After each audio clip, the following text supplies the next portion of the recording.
evitar abusos na remuneração de servidores e agentes públicos, foi estabelecido no país um teto salarial. O problema é que a regra às vezes não é seguida. No Mato Grosso, o Ministério Público Federal teve que recorrer à Justiça contra o acúmulo de vencimentos de 3 parlamentares. As remunerações extrapolam o limite imposto por lei. Impor limites para evitar abusos e exageros nas folhas salariais pagas com dinheiro público. Esse é o principal objetivo da imposição de um teto salarial para os servidores. Atualmente, o teto corresponde ao salário de ministro do Supremo Tribunal Federal, que é de R$ 25.725. O que se tenta com isso é evitar essa diferença abismal dentro do serviço público, entre os que ganham muito pouco e aqueles que ganham de maneira estratosférica. Então se coloca como um parâmetro máximo no serviço público, seja na esfera federal, estadual ou municipal, o subsídio do ministro do Supremo Tribunal Federal, que é um subsídio elevado, e aí se compreende que dentro da máquina administrativa de uma maneira geral não seria coerente que alguém percebesse mais do que aquilo que ganha como subsídio o ministro da Corte Judiciária Máxima do país. O problema é que nem sempre a regra é seguida à risca. No Mato Grosso, um caso levou o Ministério Público Federal a entrar com uma ação na Justiça. O MPF pediu a adequação da remuneração de um senador e de 2 deputados federais. O senador Jaime Campos e o deputado Carlos Bezerra recebem por mês R$ 12.200 de pensão por serem ex-governadores. A deputada Thelma de Oliveira tem o mesmo benefício por ser esposa de um ex-governador. Além disso, os 3 ganham mensalmente R$ 16.500 por serem parlamentares. Somados, os rendimentos ultrapassam em R$ 3.081 o teto máximo que os ocupantes de cargo público podem receber. O Ministério Público Federal quer também que seja devolvido aos cofres públicos o que foi recebido além do teto, quantia que ultrapassa R$ 300 mil.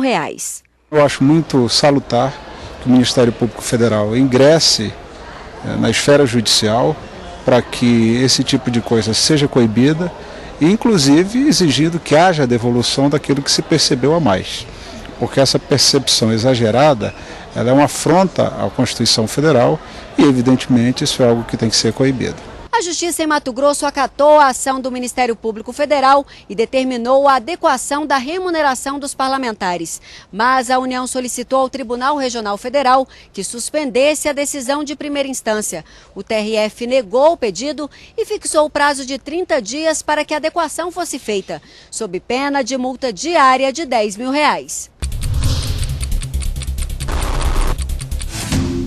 O Ministério Público Federal em Goiás moveu ação contra a União e o Estado para garantir direitos às vítimas do acidente com o Césio 137. O MPF pediu a disponibilização de servidores e especialistas para assegurar a perícia médica em tempo razoável e que os casos que não possam ser atendidos pela Junta Médica Oficial sejam encaminhados ao SUS.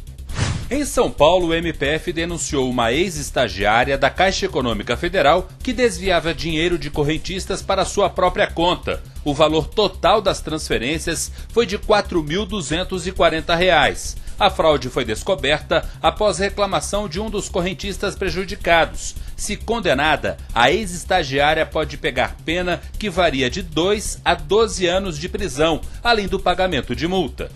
No Paraná, o Ministério Público Federal ajuizou ação civil pública contra a União e o governo do estado. O pedido é para que o poder público garanta a vacinação contra a gripe A todos os cidadãos. O MPF pede que a Justiça determine a imediata aquisição e disponibilização da vacina contra o vírus H1N1.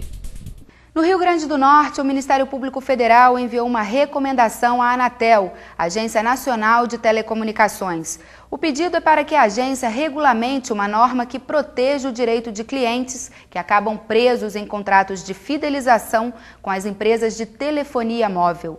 O MPF sugere que a Anatel estabeleça uma solução para os casos em que o usuário perde o aparelho, principalmente em situações de furto ou roubo.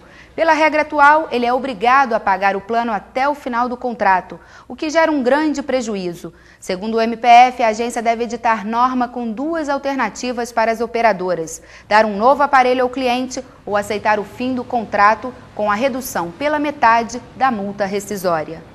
Veja no próximo bloco. População de uma cidade do interior de Sergipe sofre com o sistema de telefonia precário.